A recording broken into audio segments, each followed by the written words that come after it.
Fly's really nice. $15, not bad. Well, I doubt you'd get any more fun out of it if it was fast. Yeah, or more expensive. Yeah. Sounds nice. See you later, boys. See you later. Hey, see.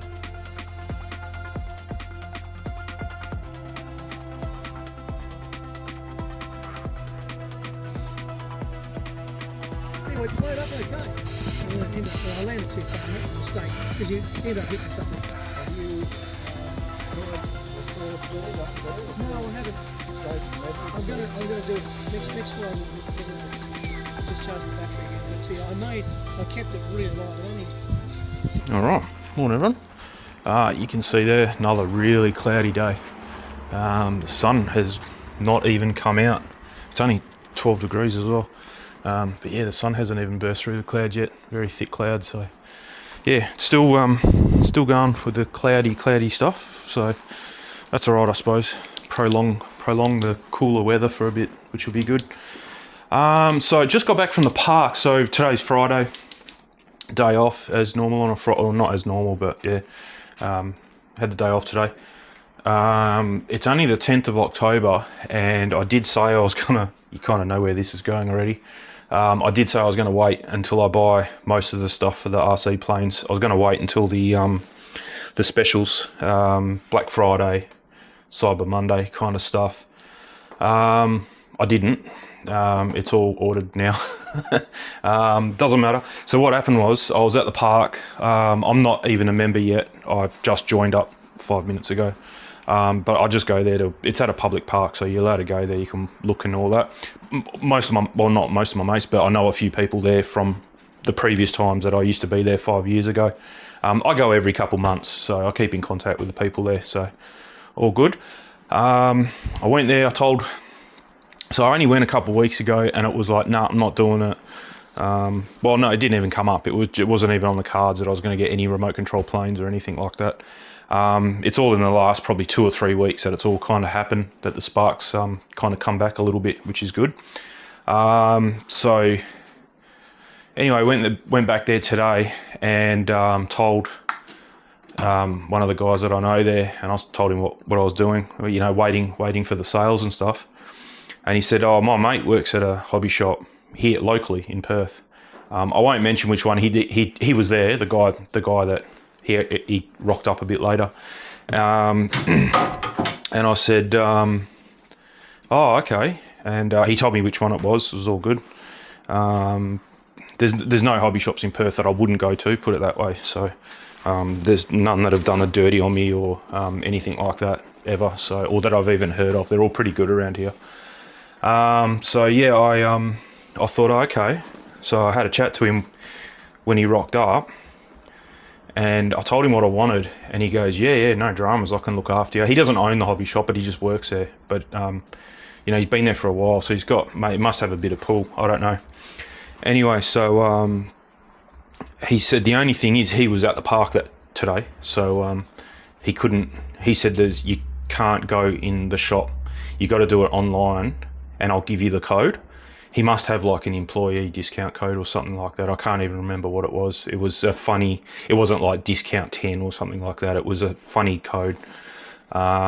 He said it'll only work for this week anyway. They get a new code every week or something like that, or he looked it up. I can't remember the ins and outs anyway.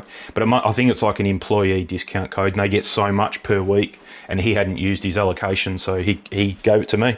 I don't even know the guy, so it was pretty good. But he's good mates with the guy that I know there, my mate there. So yeah, it actually worked out really good. The only thing he said is don't say the hobby shop and don't say how much discount he got, because it's not like he would get in trouble, but he doesn't want other people, not that anyone's watching this, but yeah, I can't even tell people at the park there. So yeah, it's all good. It's all a bit hush-hush, but he looked after me. It was a really good deal. So I ended up getting everything from him except for the glider, because he didn't have the glider. So I got the Cessna, I got the NX8 controller, I got 2 batteries, 2 receivers, and I think that's it. I'm pretty sure that was it. We're going to find out. We're going to go down there pretty soon to pick it all up. It's not ready yet. It's like a 2-hour click and collect kind of thing. I didn't want to do it on my phone. He said it's better if you do it on the computer,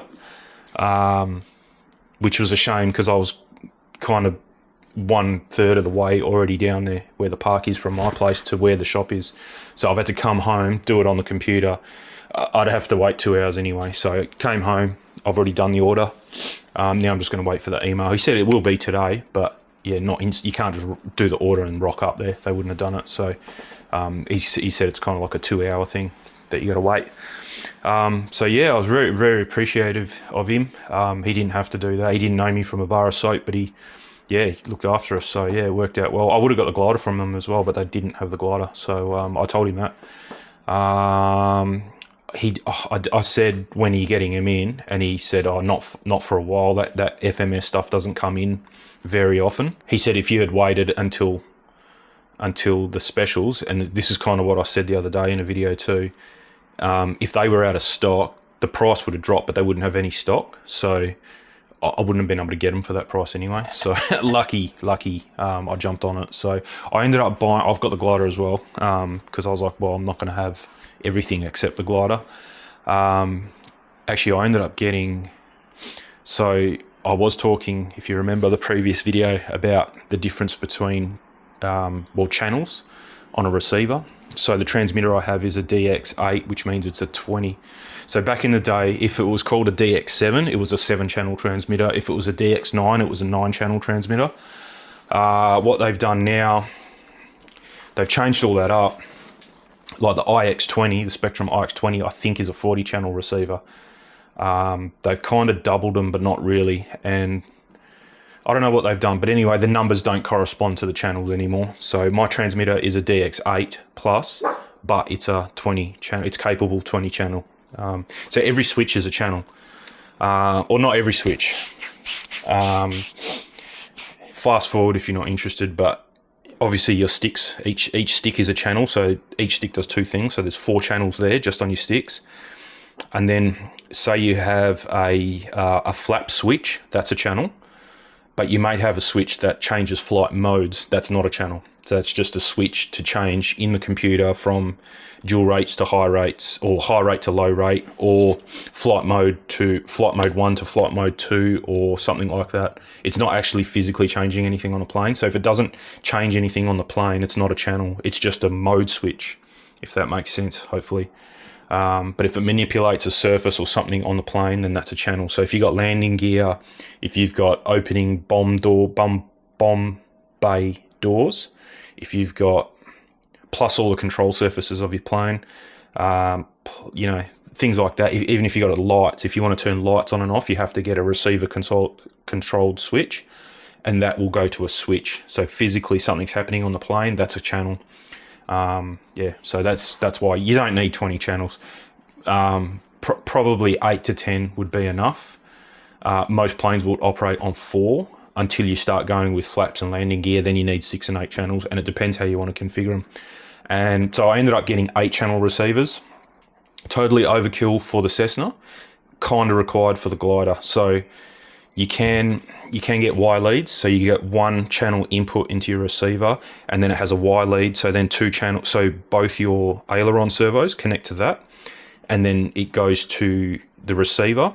You have to make sure that when you mount the servos, that 1 pushes and 1 pulls. That's the only thing if you're going to use a Y lead. Same for your flap, and it's the opposite. So with your flaps, you want to Y lead them up.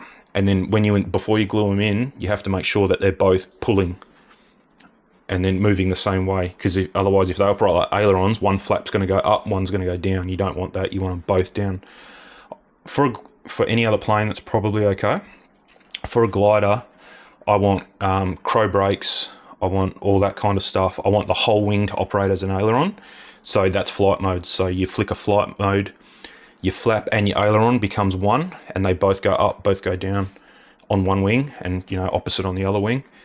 When you're landing, you kind of want your flaps to come down and your ailerons to go up as a brake. So flight mode 1 would probably be standard. So flap does nothing, ailerons do everything. Flight mode 2 would be the whole wing is an aileron. Makes it more efficient because you got less drag because you're using the whole wing as an aileron. Flight mode 3 would be landing, which would make crow brakes come on. So ailerons up. So instead of being 0 on your wing, 0 is now like 15, 20 degrees of up. And if you turn right, which is aileron up, it goes even more up, and that one comes down to like almost back to neutral. Plus your brakes are down, your flaps are down. So it's like a big, you can almost come down vertically and the thing is just slowing down as it's coming down. Pretty cool to watch. So that's what flight mode does. And the only way you can have all that operating is if you have each servo on the wing, which is 4 of them. So there's one for each aileron and 1 for each flap. They all have to be individually controlled. So there's 4 wires going into your receiver, which is 4 channels just on the wing. You haven't done the throttle, you haven't done the rudder, you haven't done the elevator. So you got 4 channels on your wing, plus rudder, elevator, throttle, and that's it. Yeah, rudder, elevator, and throttle. So 4, 5, 6, 7. So there's 7 channels. So that's why I got an 8 channel. I just got both 8 channels. The price he gave me was actually cheaper than the 6 channel. The receiver I got has telemetry on it, so it'll give you voltage feedback. It also has a variometer built into it, so you don't have to buy a separate variometer and click it in. So yeah, so it's got all that kind of stuff. So I got exactly the same receiver for the Cessna. Way overkill for the Cessna. It's probably, the Cessna will have maybe individually controlled ailerons, but it won't have individually controlled flaps, I don't think. Not sure. So we'll see how we go with that. Yeah, and it won't have a variometer, but it will have voltage telemetry. I'm not going to set up the variometer on the Cessna. It's not necessary for that. Batteries, I just got generic. I got their branded. It's their branded batteries. So Hobby, can't remember the name now, and I shouldn't be telling you what the name is anyway, but it doesn't matter. 4S 2600 milliamp hour. I'm pretty sure I got 2 of them. Exactly the same battery. Two of exactly the same battery, and they will, both planes take the same batteries. So all good there. I think the Cessna could go from 2200 to 3000 milliamp hour 4S, and the glider can go from 22 to 2900, I think. So I'm within the spec. I've seen pictures of where the batteries sit in each plane, and there's heaps of room. The only thing, so physically, my limitation is not physical; it's weight. You don't want to go too heavy. So the more milliamp hours, the more milliamp hours, the more weight you're going to get. That's all it is. One thing I didn't check was the C rating on the batteries. I'm sure they're going to be enough. The C rating is its discharge current. So normally when you get a battery, it'll be a 2200 4S 30C. So if it's 30C, you times 30 by 2.2 or whatever battery size. So say you buy a 2 amp hour battery. If you buy a 30C and it's a 2 amp hour battery, so 30 times 2, 60. So that's your amps. So that's how much you can safely pull consistently 60 amps out of that battery. Yeah, most of them are around the 30, 35C. If you spend a lot of money, you'll get one that might be 45 or 90C. I've seen some 90C batteries. They're normally heavier as well because they're more densely packed, but not necessary. I'm not going to be drawing that. I think my planes have all got, they're probably 40 amps max. So I think we're cool there. So C rating is discharge. Or is that charge? I can't remember. It's been a long time since I've played with batteries. But one rating is your discharge current, and one rating is your charge current. So same again. If it's a 2600 milliamp hour pack, that means it's 2.6 amp hours, which means that's what you should charge it at 1C. 1C charge rate is 2.6 amps. I'm pretty sure these days the batteries can charge higher than that. So if you were to charge that pack at 1C, it should take around about an hour. So pretty good. So yeah, not too bad there. But I think if you really wanted to, you can do them at 2C or 3C, like 4 or 5, 6 amps. I wouldn't do that all the time, and I wouldn't do that. Yeah, it's not good for the battery. Even though it says it can charge at 2C, the slower you can charge them, the better. The charger I'm getting, you can totally control that amount of, it's got that. You can change the voltage and the amp charging rate. So if I'm here, like say today I was going to go down, or tomorrow I'm going to go down, and I want to charge my batteries tonight or tomorrow morning, I would put them at even less than 1C. I would put them at like 1.5 amps max charge rate, even though they can handle 2.6 because they're a 2600 milliamp hour battery. Yeah, I'm in no rush to charge them, so we'll just charge them at 1 amp, 1.5 amps, let them take 2 or 3 hours, whatever. Much better for them. If I'm at the field and, you know, I'm under the pump a little bit with time-wise and I want to have 2 batteries down there, that's why I always buy 2 batteries, so that you can be charging one and using one. But if you're really under the pump, you've only got the 1 battery, or you've got 2 planes, you've already used them, you want to go again, but I'm only staying for another hour, okay, charge them at 5 amps, but don't do it too often. That's my kind of theory on it. Yeah, I don't. Same with my scooter, my big scooter. I've got fast chargers for that. I use the slow chargers pretty much all the time, unless it's I don't get them anymore, but we used to have scooter emergencies. Like somebody would come up on the WhatsApp group, and it's like, oh, who's keen for a scoot tonight? And it's like 3 o'clock on a Friday night. Then I'd whack them on the fast charger, and in like 2 hours it's fully charged, because I don't discharge it completely anyway. So, but if I didn't have the fast chargers, I wouldn't be going scootering that night, because it's all done. It's going to take 6 hours, 7 hours to charge up. So yeah, they are handy, but don't use them all the time. And yeah, if you don't need to charge at a fast rate, don't charge at a fast rate. So all good. Yeah, as soon as I got the email saying that everything's ready, I'm gonna zip down the shop there. It's gonna take me about 45 minutes to get there, I suspect. I'm not sure. We'll see what happens. And I've got kind of everything ready. So I know the batteries I'm buying, they come with a Dean's connector, which is different to what I'll be using. I do have some here though, but it's just much better. So these are Dean's connectors, these little red ones. So you solder your wires to this bit, and then that's your bit that plugs in. They used to be the go-to until the XT60s came out, and the XT60s are much better. I think Dean's are rated to about 40-50 amps, so I'll be on the limit of these anyway, to what they can take, whereas XT60s are rated to 60 amps continuous, 120 burst, I think, something like that. So these are much better. There are different ones. There's EC3s, EC2s, there's YX60s. I think they're compatible, but another company just brought them in, so they've made them black and called them YX60s instead of XT60s or something. I did have one somewhere. I don't know where it was. These are XT30s, so you can see the difference. So that's the difference there. So you can see the difference in size. So obviously XT30 30 amp, XT60 60 amp. It's very simple. Yeah, but I'm everything I have is going to be XT60. The charger I'm buying has built-in XT60 charge things in it. So yeah, it's not a big deal if you don't use XT60. You can either change all your plane gear over and all your batteries over, and that if you do buy a charger with built-in XT60, or you can make up a lead that just converts it. I do have a lead here, so I don't know if I'm ever going to use it, but we'll see. So I've got that's the SY60. So I don't know if it's compatible, but yeah, you can just make up your own lead, like a patch lead, and that's all you got to do. So easy. But anyway, I'll keep this video going, and we will zip down the shop. I'm not going to film going down to the shop again. He told me not to. I didn't tell him I'll do a YouTube channel or anything like that. He just said don't tell anyone at the park here. So obviously if he doesn't want anyone to know there, I'm not going to say it here either. So yeah, all good. So yeah, I'll flick the camera back on when I get back from the shop, and we'll unwrap a few things. I'm only going to have the transmitter, the glider, the batteries, and the receivers, I think. Yeah.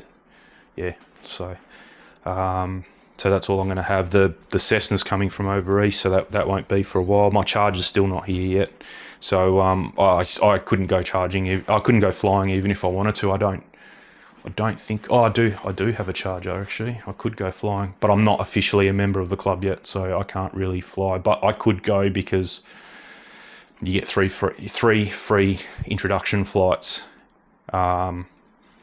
So technically I could go, but by the time I get there, get back, set everything up, they're going to be gone. So it's not going to work. I'll just save it for next Friday. I could go down Sunday, but I think we're busy Sunday because Sunday's another club day.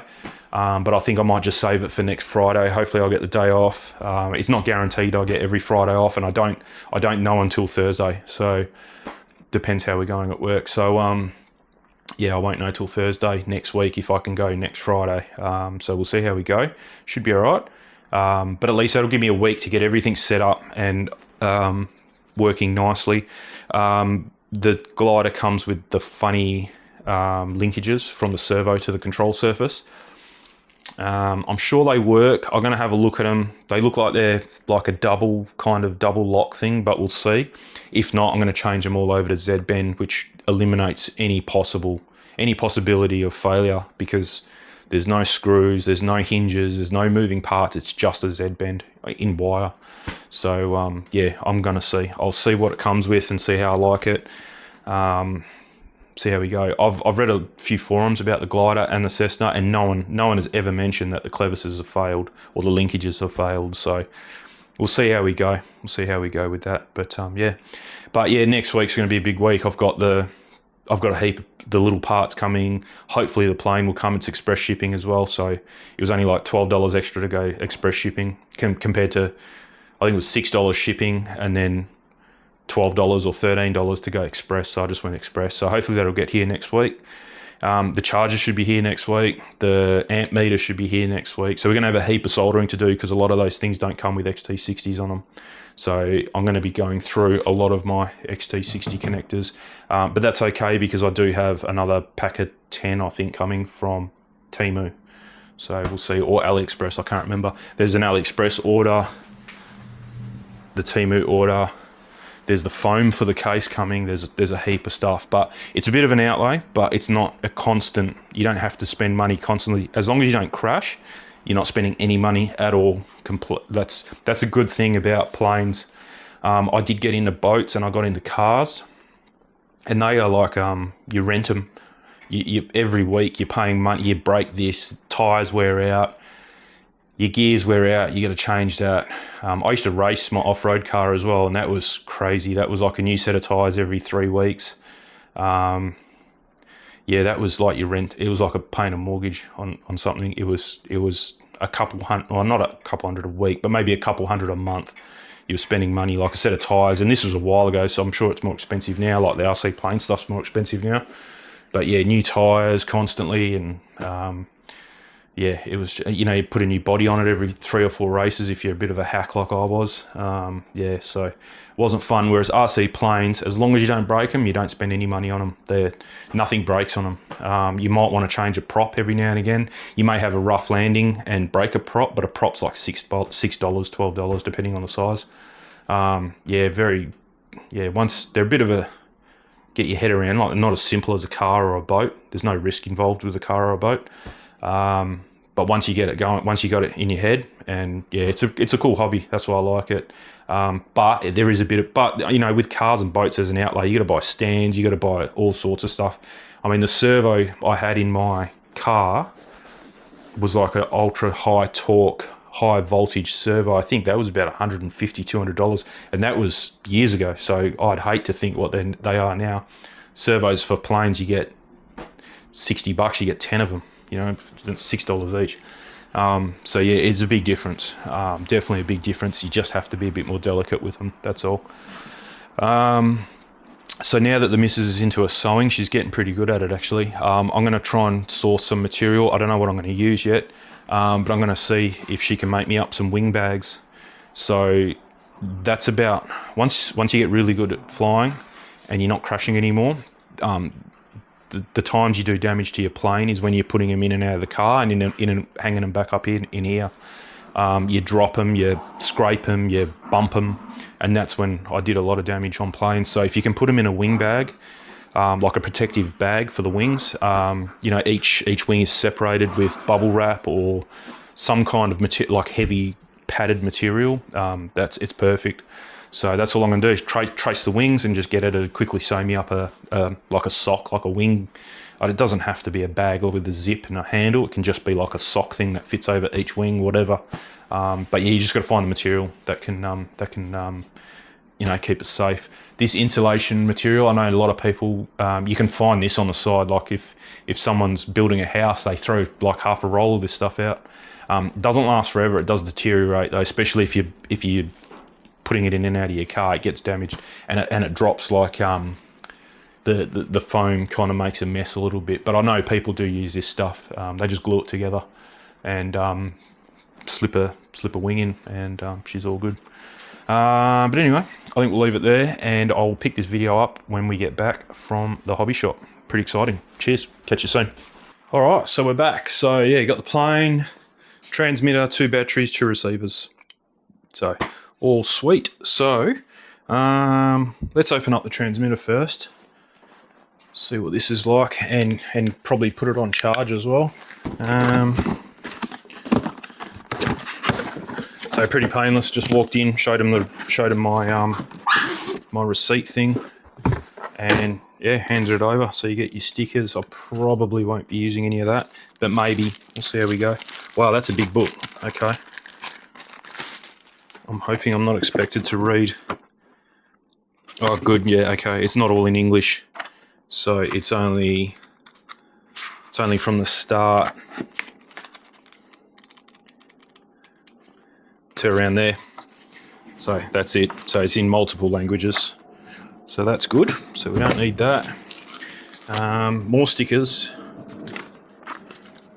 I'll read through that later. There's your lanyard. I don't normally use it, but sometimes I do. So depending on the plane, sometimes with a glider you kind of need them because you got one hand to throw your glider and the other hand kind of, so it's a good idea to have that. So it's actually got a nice shape to it. It's not just your regular run-of-the-mill one, so that's pretty cool. And I think it does come...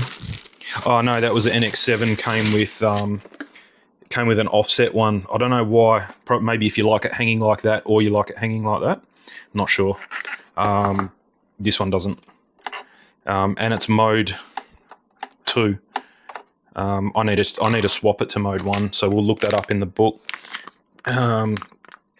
Comes with the tool to do it. It's just an Allen key. I'll do that on camera, but that's probably about it. I've seen someone do it on YouTube, and that's about it. So I'm no expert. Anyway, so we'll get to the right section in the book. I just remember there is an order. You can't just go willy-nilly. There is an order to do it, and it's in these little things here. Cool. All right, let me look that up. Okay, it's actually a Phillips screwdriver, not a... So I don't know what this is for, because it's too small for that, and the gimbal adjustments are Phillips screws. So this should be the right one. So it's saying, so it's on page 54. I think that's the right one. It just says physical transmitter adjustments.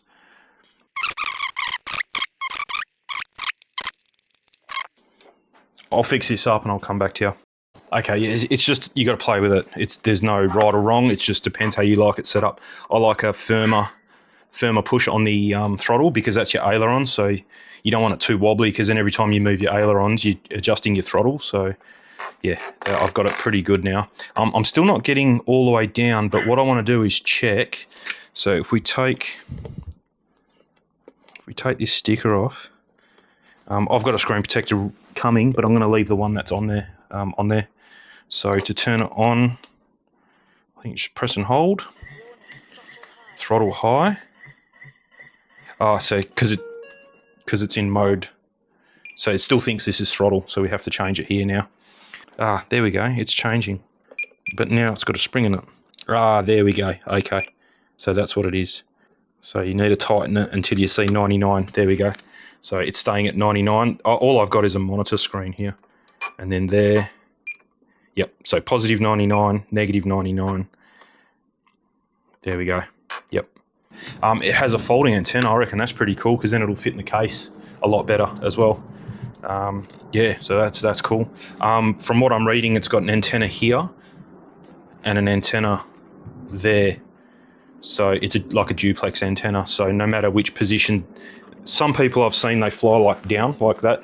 Some people fly like that. So in either situation, you've got an antenna facing the plane quite nicely. Okay, I think that's enough for that. I'm not going to get too much more into it. Setup is plane dependent. I'm not going to play with it too much. Once I get a plane set up, I'll show you all about it. But there's no point me trying to explain how to do things when I don't know how to do things. It's going to get really frustrating for me and for you guys, I think. So we'll put that there. We will keep that. And I will have screwdrivers with me to adjust anything that needs adjusting when we're at the park next. Next is the receivers. So I ended up, like I said, buying 2 8-channel receivers. Just gives you a bit, for the it's like $20 more to go from 6-channel to 8-channel. So yeah, it's not worth even trying to think about it. Just get an 8-channel and it'll be with you forever. So all good. I don't think we need these. I think that's for voltage monitoring. I'll have to read into it. I'm not entirely sure. Again, this comes with a massive book. So yeah, I will keep all these. Obviously, have a read. But to me, I think that's what this is you can put that to a battery and monitor your battery voltage. Yeah, because it wouldn't know otherwise. So yeah, that might be coming in handy. So we'll see how we go. I've got 2 of them, 1 for each plane. I was talking to my mate at the park. I forgot to mention before. He's actually going to give me a plane, which is cool. It's a plane that I was actually looking at getting. It's called it's a Radian 2-meter wingspan. They go really, really good. They're pretty old. His is pretty old. His is actually the Pro version, so it's got ailerons on it. I think most of the ones that are out these days are all rudder elevator. I'm not interested in them. Otherwise, I probably would have bought the Radian. But yeah, he was saying his is a Pro version, which has got ailerons, so that's pretty cool. So what happened was he's the guy that I gave the plane that I crashed, which was a Sebart Angel F3A pattern plane. The servo linkage broke and it hit the deck, nosed in, and wrote the whole front of the plane off. I don't like fixing things, and you can't buy parts from them anymore because they're a pretty old plane as well. So yeah, I said, look, I just said, look, have the plane, take all the stuff out of it, give it back to me, because that's really what's worth the money, is the motor, the servos, the receiver, and all that stuff. So yeah, the next week he gave me all that, and he kept the airframe. This was years ago. This was 5 years ago when I stopped flying. So anyway, I was talking to him today, and I was telling him, and he's seen the glider that I bought, and he's like, "Oh, you like gliders?" And I said, "Yeah, it's one of my favourites." He goes, "Oh, I've got a bind and fly Radian Pro at home if you want it. You know, I can do you a swap for giving us the Angel all those years ago." And I said, "Oh, if you're not using it, that'd be great." He goes, "Yeah, no, I'm not using it." I said, "What do I need to buy for it?" And he goes, "No, it's got servos, got everything, completely everything in it. The only thing I will need is a battery, because I don't have a 3S battery. All my batteries are 4S. That's what we'll look at now. Again, got 2 of them, so I'll only grab the 1. But I'm pretty sure I'm going to have to modify these because they come with a Dean's connector. So yeah, this definitely won't fit in the Radian. It's going to be way too much battery. Yep, and it has a Dean's. So we will cut that off. We'll go over there and do some soldering soon. We'll cut that off and play with this. I think that might be a bit better view. There is damage, but I'm pretty sure I did that. But I just looked, and there's nothing important there. It's wrapped up pretty good. Okay, comes from this end. Okay. Oh, that's nice. That's really nice. Very smooth. Big prop. Apparently, you press that, and that comes off. You got plenty of room in here. Yeah, nice. So they have got the flaps on a Y lead. That's okay. That's easy to fix. I think there's something else on a Y lead here. There must be the ailerons. So they've got the ailerons on a Y lead as well. So yeah, we're definitely not going to be mucking around with that. I'll disconnect those Y leads there. You can see them there. So you got the two sides into one, and then same here, two sides into one. So yeah, we're not going to be entertaining that at all. Elevator, rudder, throttle, easy. If you could, I don't know if you could see that actually. Yeah, easy. Yeah, the motor doesn't look too accessible. I'd say this would have to come off, or it comes out of the front. Normally they come out this way, but that's okay. It even comes with Velcro. That's pretty cool. Yeah, cool. It'd be good if the wheel didn't stick out that much, but anyway. Yeah, doesn't matter. You're not changing that. You'd have to split the halves, and I'm not going to that trouble. That's not going to work. It's even got cooling. Your speed controller, 40 amp speed controller is right there. So yeah, pretty cool. So fuselage, you've seen, and then the wings. So it's only 2-piece, so they're quite big. You know, they're up to my gut, and yeah, these are the link. Oh, it's got like leading edge tape or plastic or. Oh, it's actually plastic. I thought it was tape. No, it's got a plastic leading edge. That's really cool. So that's much more hardier than just having a foam leading edge. That's for sure. It's even got stiffeners in the flaps and all that. So pretty cool. For some reason they don't connect them for you. I suppose you got to do something. But yeah, we might use them. They look all right. It is just a grub screw. But, yeah, maybe right. We'll see how we go. Put a lot of Loctite on it, and we should be fine. It's even got little wing skids, in case you have a bit of a lefty-righty landing. So, pretty cool. Sticker's already on. Nice. Really, there's not much else to say. That's about it in the tail. Rudder. Yeah, it's all got the same hardware. Like double arm kind of things, yeah. So yeah, pretty cool. I'm not going to rush into this today. I still don't have my charger. I'm not flying this. Today's Friday, and the earliest opportunity for me to fly this would be next Friday. So there's no rush. That can stay as is at the moment. I'll put this away. So yeah, I'll muck around with it off camera. I'm not going to do a build video. There's plenty of build videos. I'll fill you in kind of when I'm done with it. Getting it how I like it. Yeah, simple as. The other receiver is just there. Other receiver just there. So, and this plane that my mate's given me, it comes with a receiver. So it'll just literally get my transmitter, tell it that I'm pretty sure the transmitter actually has this model, the Radian Pro. Let's have a quick look. Again, not that I know what I'm doing. I think what you have to do, I think you press the wheel. No, didn't do anything. Don't know. Servo, throttle. Yeah, I'd have to start reading some instructions at this point. I can't see. It's not. Volume 50. Yep, that's what it is. So you got to turn it off. Oh, there we go. Sail plane. Well, it's a bit laggy. Whoa. Look, I'm not going to go through this with you guys. This is going to be really frustrating. I'm sure it already is. So that is going to be a task for me to sort out on my own when I've got a spare couple of hours, I think. Now, let's see if this fits in here.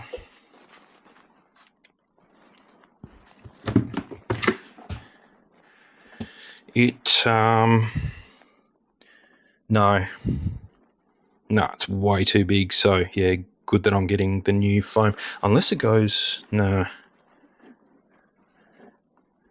see, so.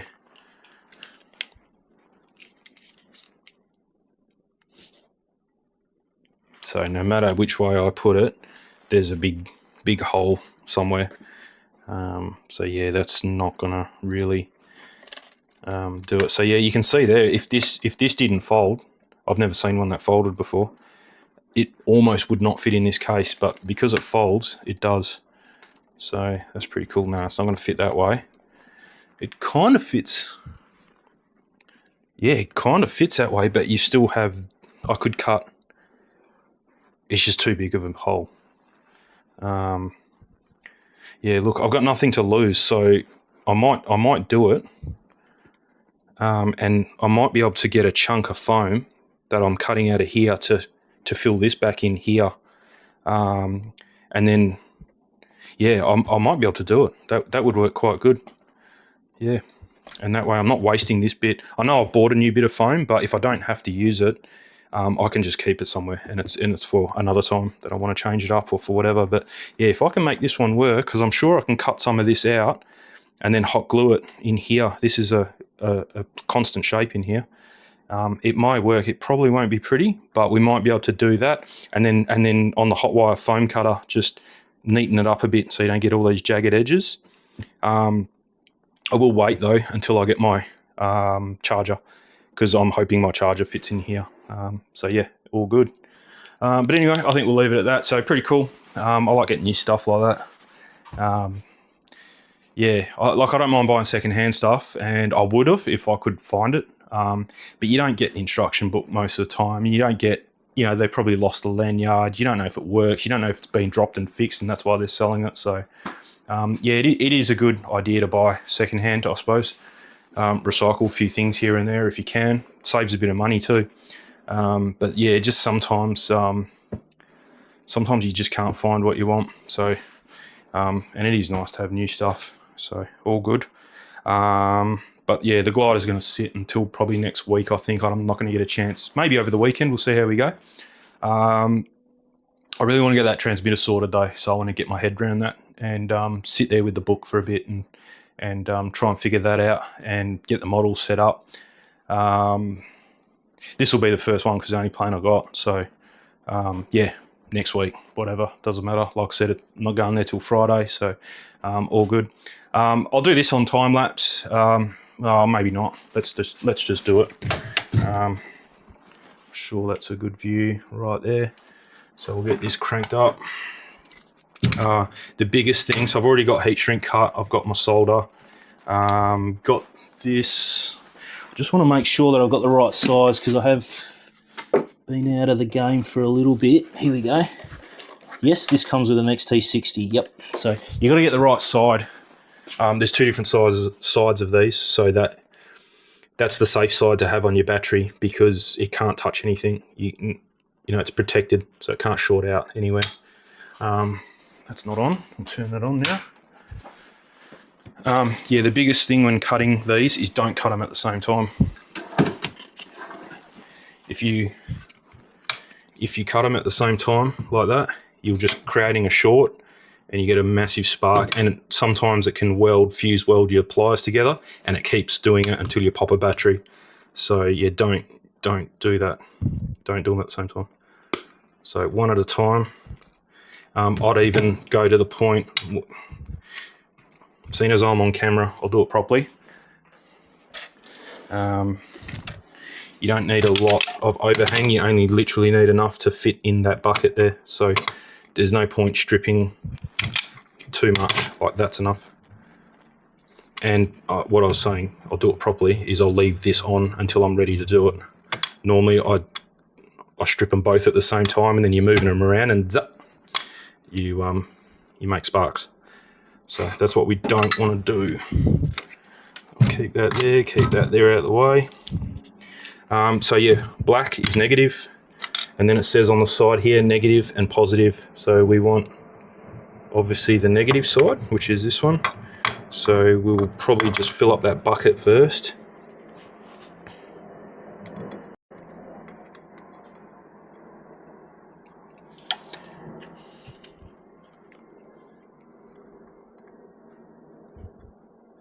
If you're having trouble soldering, make sure you've got not the lead-free solder. You want my one. You can get different mixes, but mine's 60% tin, 40% lead, and 2% flux. So yeah, you definitely don't. I've tried with that lead-free solder, and it's so frustrating. It takes forever. It takes forever. It doesn't want to stick to anything unless it's really, really clean. And by the time you get it to stick, you've melted your plug. It's really frustrating. So I'm just tinning them both up, so that way we have solder on both sides. You don't want too much, but you don't want not enough either. You might as well lay it flat like that. Hopefully you guys can see. Go that way. It's hard enough doing it where I can see, and then it's trying to make it so you guys can see. So I can already feel that wire's quite hot. Obviously you don't want too much heat going in your battery. Let's go this way. This might be better for everyone. So I want to kind of get my bucket heated up first, and then also a little bit of the wire as well, but not too much. Oh, okay. So there's a trap for young players there. I forgot the heat. I forgot the solder. So definitely don't forget that.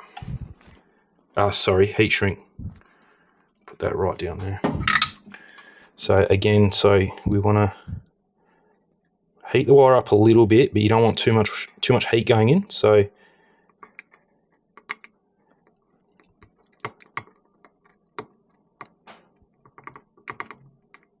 there we go, and it'll just squash in.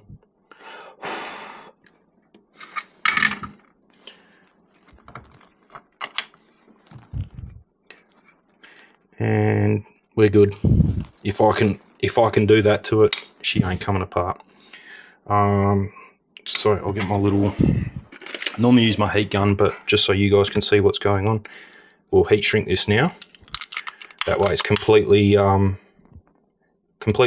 isolated, and we have no problems.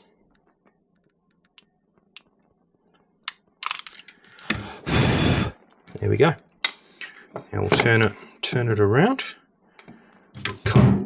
Cut the red off, and you want to cut it obviously the same where you cut the black, like that. You can kind of reuse these if you really want to. I don't. By the time you heat them up to get the solder off them, you kind of ruined them anyway. So yeah, I don't bother. They're a dime a dozen. Just get a new one. Same thing. Enough like that. Twist it up a bit. Soldering iron, solder. Oh, should put this in here first. Oh, whoop. Getting what's better? Yeah, that way or that way.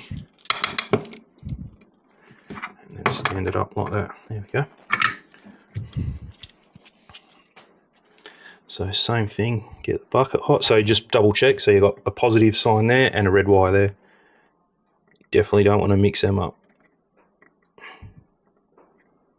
So you got plenty in there.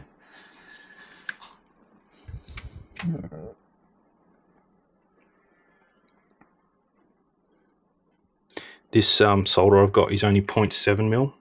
I wouldn't buy it again. I'm only using it to get rid of it. I do have a roll of 1 mil. Much better. You don't have to feed so much in to do these kind of jobs. 0.7 mil is good for little jobs that you kind of have to be a bit wary of how much solder you put on. But for things like this, you don't need it. So now that's still hot, so there's no need for me to be too. I don't need to. By the time I sort myself out, I'm going to have to. How can I stop this from moving? The second one is always the hardest because now I'm moving the battery and this thing wants to move, and there's not enough. There's not enough. There we go. Not enough play in everything. Hopefully you guys can see, but I've kind of got to do it how I do it. So just heat the wire up, heat the bucket up at the same time, take the wire off because I don't want that getting too hot, but also you don't want it too cold. Get everything molten and then feed it in.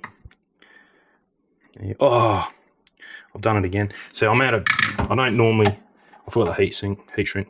I don't normally do it this way. That's I normally do it the most dangerous way, where there's sparks and you burn yourself, and but this, so I'm all out of whack with the heat shrink application. But that's okay, we'll get it in. So there we go. So one way to get a dry solder joint I kind of had one there, but you just reheat it and it remelts and off you go. And same, twist it around, done. Put that on.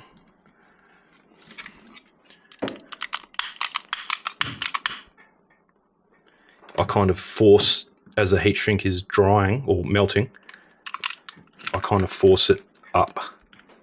That way there is absolutely nothing exposed. This heat shrink is the marine grade heat shrink as well. It's just from AliExpress. It's not expensive. The only thing that makes it marine grade is it has hot glue on the inside. So as you melt it, hot glue goes soft and it seals the edges and around everything, and you can't slide it back. So I've been using it for a few years and had really good results with it. Never had a failure. Nothing like that. So works really well. Let's do the red on this one.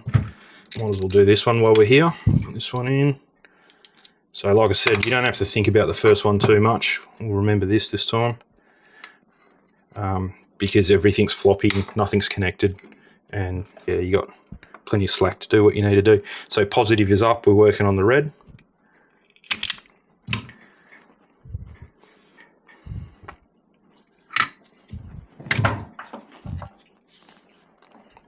Probably do the wire last. It might make sense to do the wire last because then you're putting less heat into it. You can see how much I've got to feed in. You don't want it totally full either. Some people put too much in, and then when you put it, it goes everywhere. After you've done 100 of them, like I have, probably more, you get to know how much solder to put on them.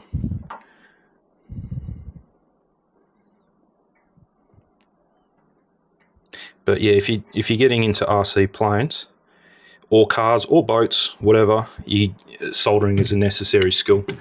I know some people that just flat out could not do it to save their life. I don't know why, because it's so easy to do. It's not a hard skill.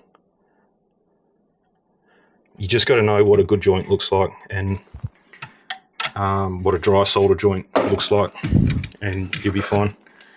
So we'll put that. So this is a little bit long. I've cut it a little bit long. It's got a little bit of a tag on it, so we'll just snip that off.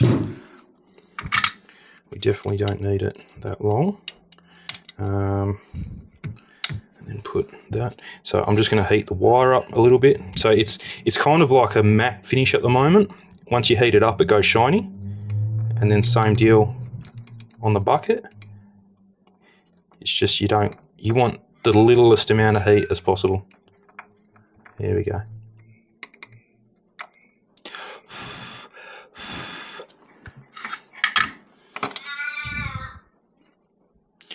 Okay, I'll take a photo of that because that's a bad joint.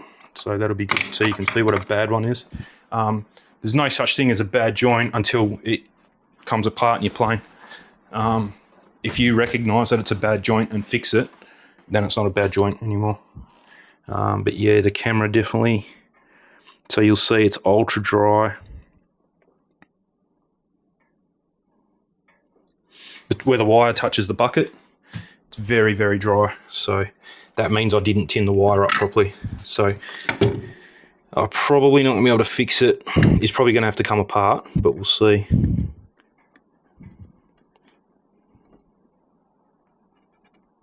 Might be able to get it, but normally you put enough heat into it, it'll just come apart. It's good on this side, but it's not good on the other side, on this side. So what you can do is just heat the bucket.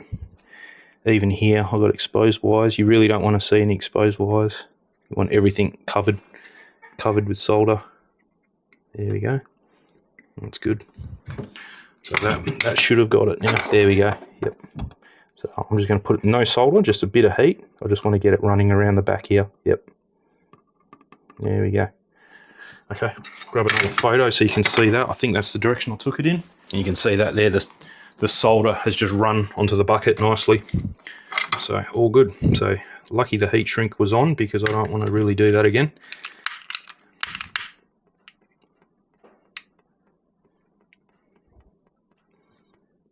and I just heat it until I see the glue come out, just like a little bit of clear glue. Okay, so now we can cut the last one. Oh, these need a bit of oil, these ones. Same place as we cut the red one, that way your wires are all equal. Before we forget, might as well just put the heat shrink on from now.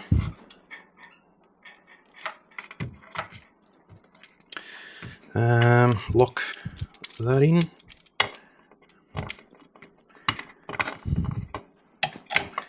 And then put that there, maybe even. There we go. There we go. Just you need to push on it a little bit, and yeah, you don't want it moving on you. My Tool Pro battery operated soldering iron, more than capable of doing this job. It's probably actually more capable. This I can bump up, but 360 degrees is a good temperature. I don't actually know what it'll say somewhere. It doesn't say on the soldering iron. I'm pretty sure it's more than that, because it can do quite thick material. It's actually quite good. I'm just not using it because it's there with no battery, and this is here ready to go, so it's just easier. This is a good soldering iron though, but yeah, the Tool Pro one, no problem. So we'll easily do this. Alright, so we'll do the bucket.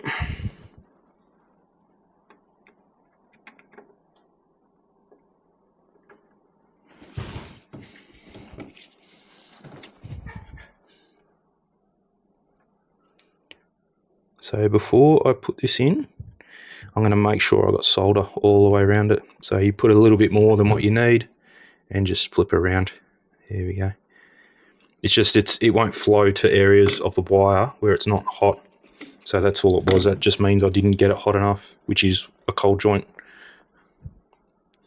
And it kind of sticks, but tiniest little bit of vibration or something, and she's gone. Okay. So same deal. It's like extreme soldering because the wire gets hot. So what you're touching gets hot, and then you got to manage your heat, and yeah, pretty funny. So yeah, always have a look. I think that one went pretty good. Yep, it's overrun the solder everywhere. So we'll slip that on. Take that out. Kind of irritates me when the heat shrink is not the same length, like this one. I can't change it now. It is what it is. No one will ever see it. It's just, that's me. I like things even.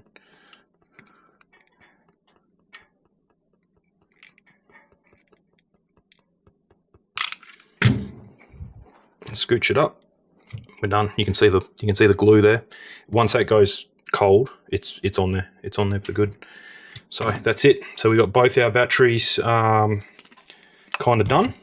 So you got your balance lead and your so this lead is what feeds to the aircraft. When you want to charge, you charge through this lead, but it also balance charges through here. So you've got a common earth or negative, and then each cell, because this is a 4-cell, it's got 4 red wires. So each cell, so 4S means it's a 4-cell. Each cell is 3.2 volts, whatever it is, nominal. This just monitors the voltage of every cell. So when you balance it, because what you don't want is one cell lower than the other. You want them to pretty perfect, all 4 of them, very close. So yeah, that stops any dramas happening while you're charging. And your charger will normally flick up an error if one cell won't charge and the other ones will. So it'll let you know about it. Yeah, and it's just a better way to charge. You can charge through that lead only. But every 4 or 5 charges, you definitely want to do a balance charge on it and get all the cells back to within 0.2 of a volt of each other, and get them all back to level, and you're good to go then.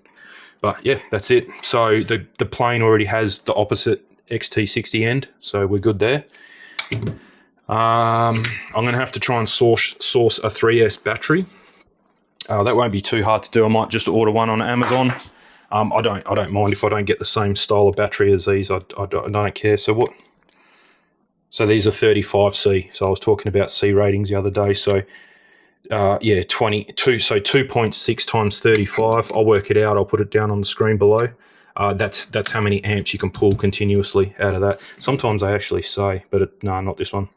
No, so yeah, 2.6 times 35, or 35 times 2.6. So yeah, that's how many amps you can pull. The 40 amp speed controller is on the glider. That's more than 40 amps. So technically, at full throttle, which is not what you're not going to fly a glider at full throttle for minutes on end. These batteries should technically come down cold. So no dramas there. In the Cessna, they might be warm because the Cessna's probably going to be drawing. When I get my amp meter, we'll figure it out. But that will probably draw. Again, you're not flying at full throttle, so that might be constantly drawing 20-25 amps to keep it up in the air, and you're constantly on the throttle with the Cessna. They don't glide. Might come down warm. Whereas if you start getting smaller batteries at 20C rating, they're going to start coming down hot, and when they get hot, they puff. So yeah, so if you ever buy, the battery just went flat in the camera. So yeah, if you ever buy a battery secondhand and it's like puffy like a pillow, just walk away. It's been hammered. Yeah, you don't want that one. So yeah, that's it. Easy. So yeah, I gotta get familiar with this transmitter now. So I'll go and do that a little bit today, a little bit over the weekend. I should be a full bottle by Monday, Tuesday next week, and then we'll come in and I'll probably build the plane Monday, Tuesday next week. We'll see how we go, and then set it up kind of towards Wednesday, Thursday. Once I'm watch a few videos, read the instructions, and I'll get it going good to run the glider nice. I'll probably put a simple setup in it to start with, and then I'll work my way into the full length ailerons between the flaps and the ailerons and crow braking. I'll work my way into that, but I'll get it set up pretty quickly as a 4-channel. And then progress later. But yeah, we'll just get it in the air for now. I'm gonna charge my scooter up because we're going for a scooter ride tomorrow morning.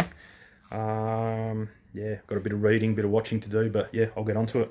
Anyway, cheers for the help, and we'll see you on the next one. Catch you later.